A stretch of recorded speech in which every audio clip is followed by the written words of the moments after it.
नाम क्या भी आपका? वरुण कुमार। आप किनको देखना चाहते हैं 2024 में प्रधानमंत्री के रूप में? किसी को भी कोई देखना नहीं चाहता है। सारा देश का युवा जो है सब बेरोजगार है, वह रोजगार की खोज में है। जो सरकार रोजगार देगी युवा जनता उसको वोट करेगी और उसी को देखेगी। अच्छा, आप किनसे उम्मीद रखते हैं? अभी तो वर्तमान में नरेंद्र मोदी जी हमारे हैं। नरेंद्र मोदी जी की अगर सरकार बनती है तो हम लोग उनको सपोर्ट करेंगे। सरकार बन अभी तो सरकारें बनी है भाई साहब, उनका सत्ता में, वो तो अभी सत्ते में है। हम 2024 की बात कर रहे हैं। अच्छा। 2024 में अगर सरकार बनती है हाँ। तो हम मोदी जी को केंद्र में देखना चाहेंगे। अच्छा, 10 साल से वो रहे हैं, फिर मतलब बेरोजगारी इतना चरम सीमा पे, तो वो बदल नहीं पाए। आप क्या फिर 2025-2024 से उम्मीद रख रहे हैं कि 2024 के बाद यदि वो बनते हैं तो बेरोजगारी खत्म करेंगे? कैसे मान लें हम? नहीं, देखिए क्या है, उम्मीद पे तो पूरा दुनिया टिकी हुई है। तो हम लोग यह प्रयास करते हैं कि अगले आने वाले 5 साल में जो है कि मोदी जी देश के लिए अच्छा काम करेंगे। जब 10 साल में कुछ नहीं किया तो 10 साल में जब बेरोजगारी को दूर नहीं कर पाए तो 5 साल में क्या करेंगे? नहीं, क्या है कि हमारे देश की जनसंख्या अभी आप देख रहे हैं कि 142 करोड़ वर्ल्ड में सबसे ज्यादा जनसंख्या हमारा हो गया है। क्या है कि रोजगार तो मिलता है बट एक छोटे लेवल पे मिलता है।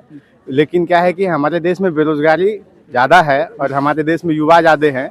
इसके कारण से जो है कि हम लोगों को रोजगार का पता नहीं चल पाता है कि रोजगार आखिर मिला कितना।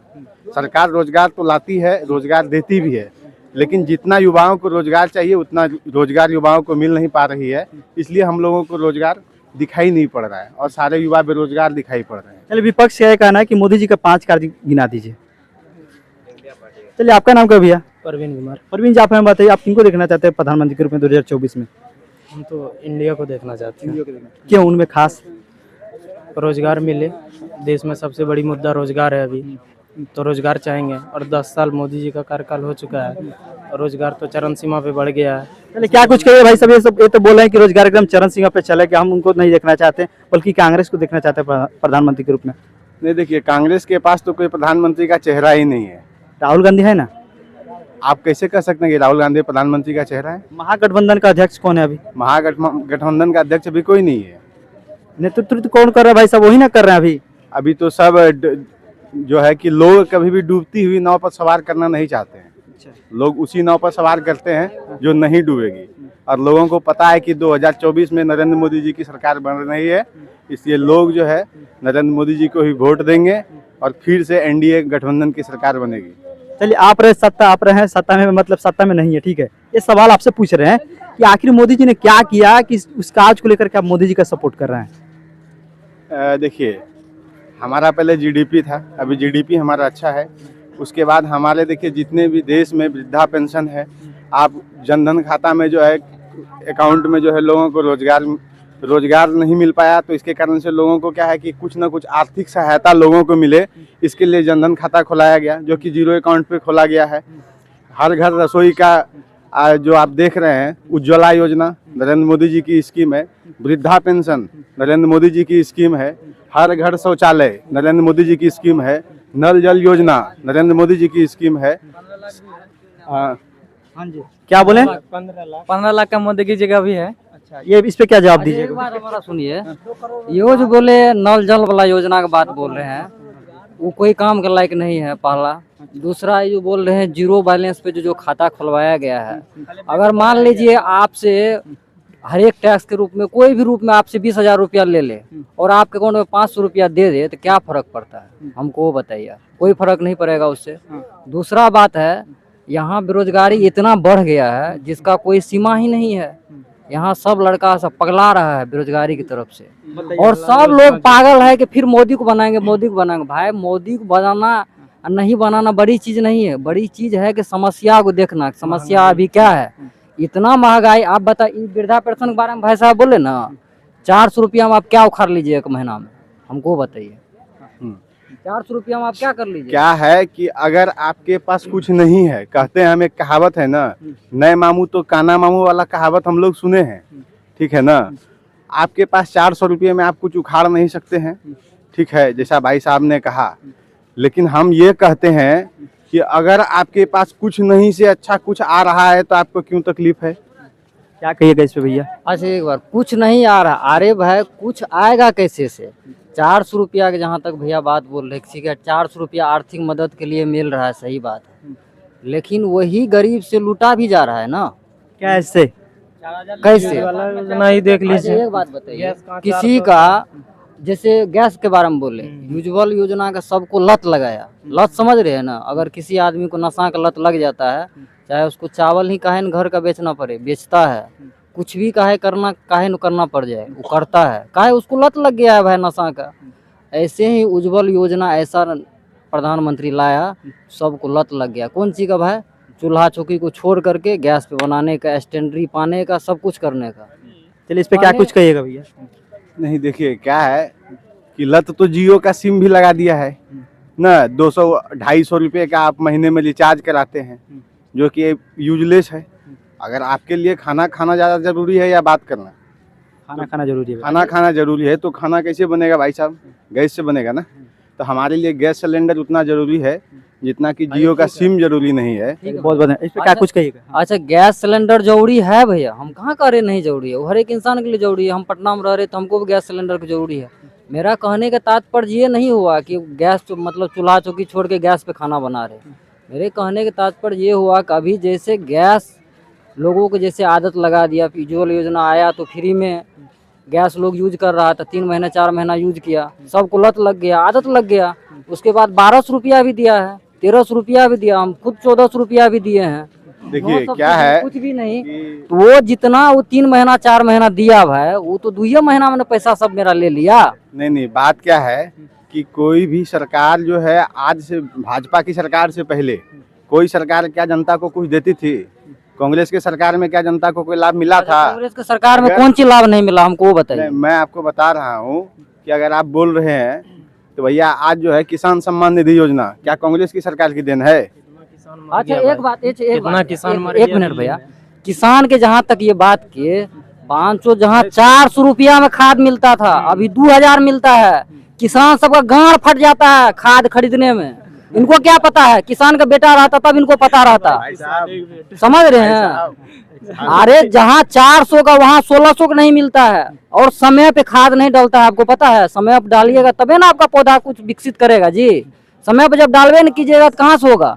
400 का जगह परेशान है, चाहे किसान हो, खिलाड़ी 2000 में हो खरीदता या है। आम जनता हो, सब परेशान। एक बात बताइए, 5 साल से पहले अभी रेलवे में वैकेंसी नहीं आया ना, 5 साल तक अभी नहीं आया है। अब चुनाव आया तब देगा भोसरी चोदू। गाली मत दीजिए इस भाई बार साहब, डिबेट देगा। खराब मत कीजिए प्लीज। गाली अरे भाई फ्रस्ट्रेट है, आपको पता नहीं है? इंजीनियरिंग किए हैं, सब कुछ करके यहाँ बैठे हुए, बाहर चिल रहे हैं, आपको पता नहीं है? गाली मत दीजिए भाई, हमारा डिबेट खराब हो जाएगा प्लीज। इस पे क्या कुछ कहिएगा भैया? प्लीज प्लीज भैया, इस पे क्या कुछ कहिएगा? ये जो बोले इस पे क्या कुछ कहिएगा? देखिए क्या है कि रोजगार तो सबसे पहला है कि युवाओं को रोजगार चाहिए, उसके बाद ही कोई सरकार चाहिए। ठीक है ना। किसी भी लोगों को, सब युवाओं का यह मानना है कि पहले हमें रोजगार चाहिए, उसके बाद ही हम किसी सरकार का चुनाव करते हैं। ठीक है।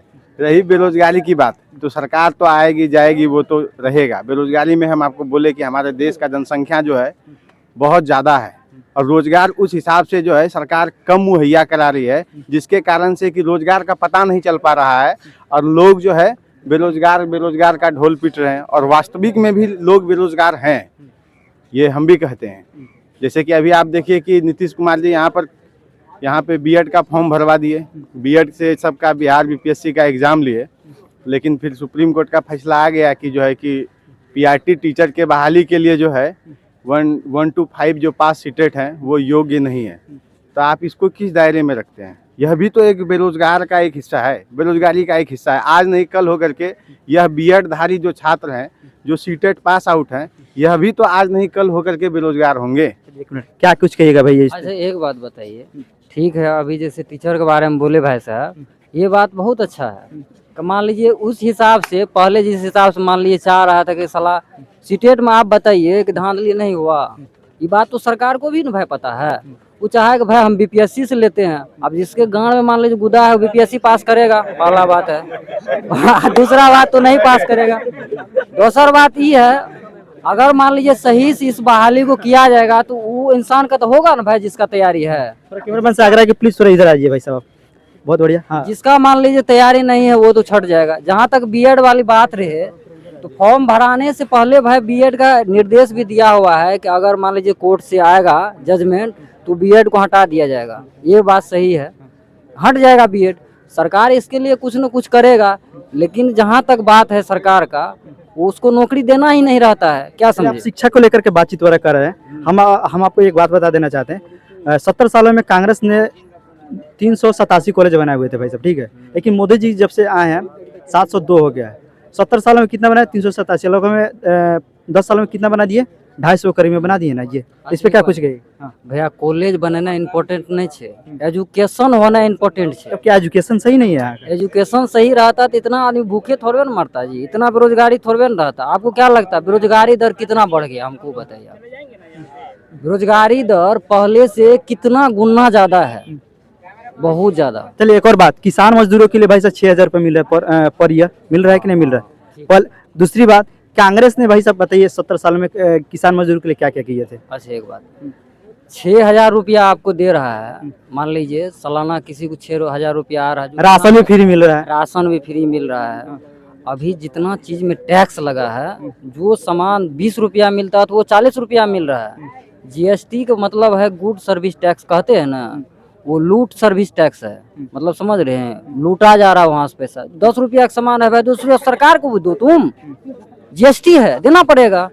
इसमें जितना जनता मान लीजिए यूज कर रहा है, अभी मान लीजिए हम भारत में रह रहे हैं, भारत का हर एक चीज में यूज करेंगे, हर एक प्रोडक्ट यूज करेंगे, साबुन, खाना, नहाना, पीना, सोना जितना है सब यूज करेंगे। हर एक चीज पे टैक्स दे रहे हैं, नहीं दे रहे हैं को बताइए।